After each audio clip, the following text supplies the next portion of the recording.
Analysis of the project schedule. During your review of the project status report from Q2, you notice that schedule has a red flag with the note that the schedule is off track. But you also notice that the budget status report shows the CPI and SPI with values above 1. SPI with a value of 1.04 means the project is slightly ahead of time. You know that there is a discrepancy, and you need to find out what is the cause.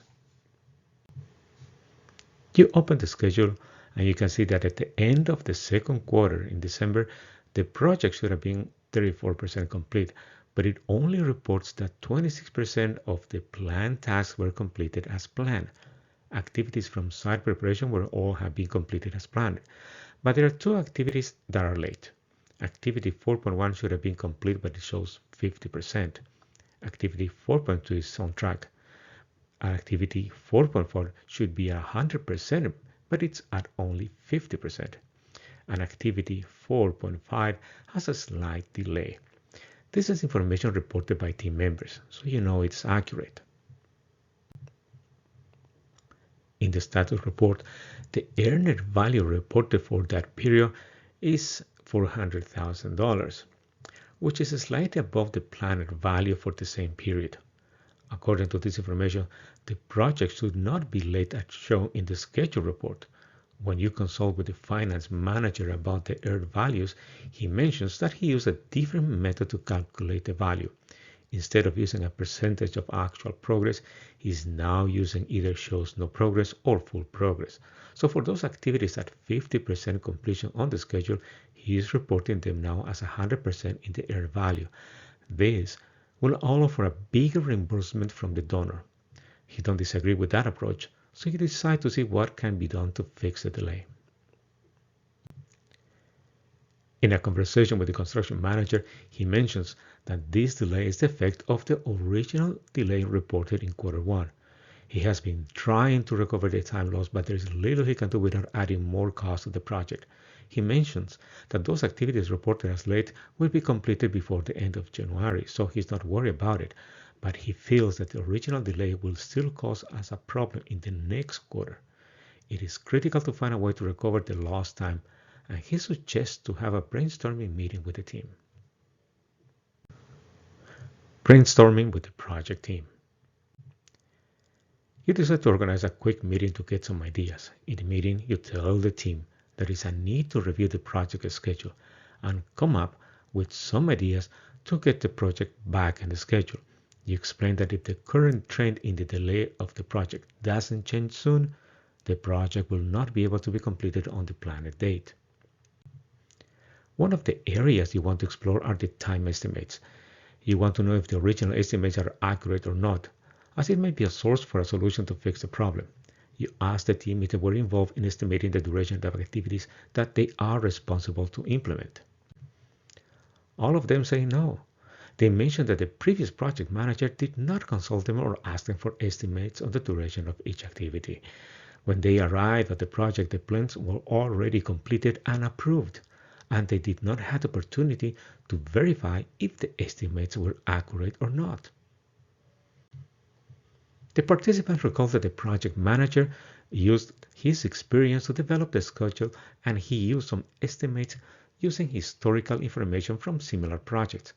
He only asked to review the sequence of activities to see if all dependencies were correct.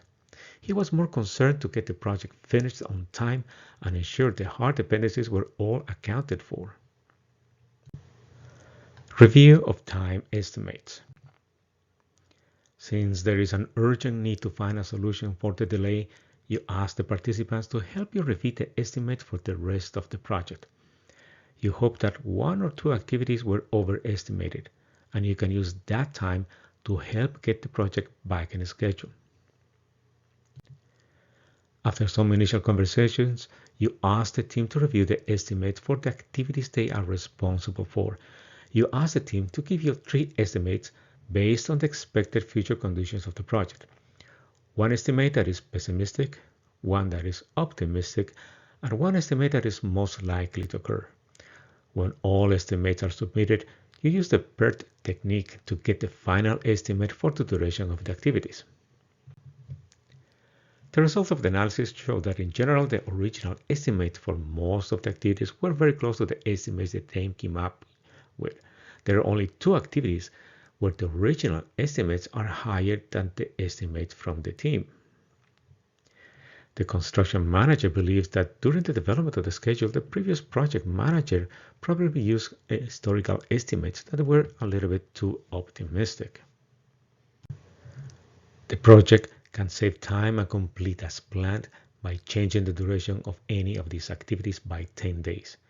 The team is confident that the activities can be completed using the new estimates, but they also caution that this estimate should take into consideration that the original assumptions about the scope will not change and no major issues or risks will happen. Analysis of alternatives. With the new estimates, you make an analysis of the project's network diagram to see how the change in the estimates can help recover the lost time. The network diagram shows the sequence of the activities in the project, including the hard dependencies that exist. For example, activity 4.5 must happen before activity 4.7. By changing the duration of one of the activities, the project can compensate for the time that was lost in the previous quarter.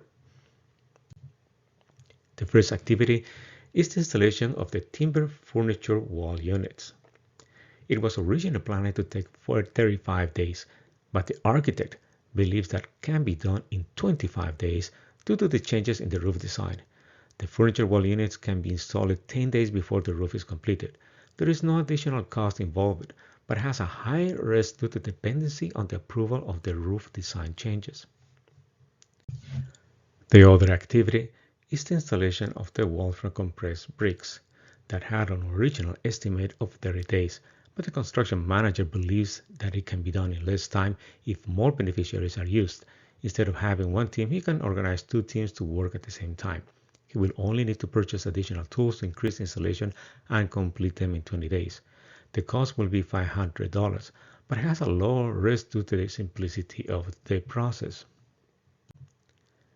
You now have 2 activities that can be done in less time, but you only need to change the estimate on one activity to fix the schedule.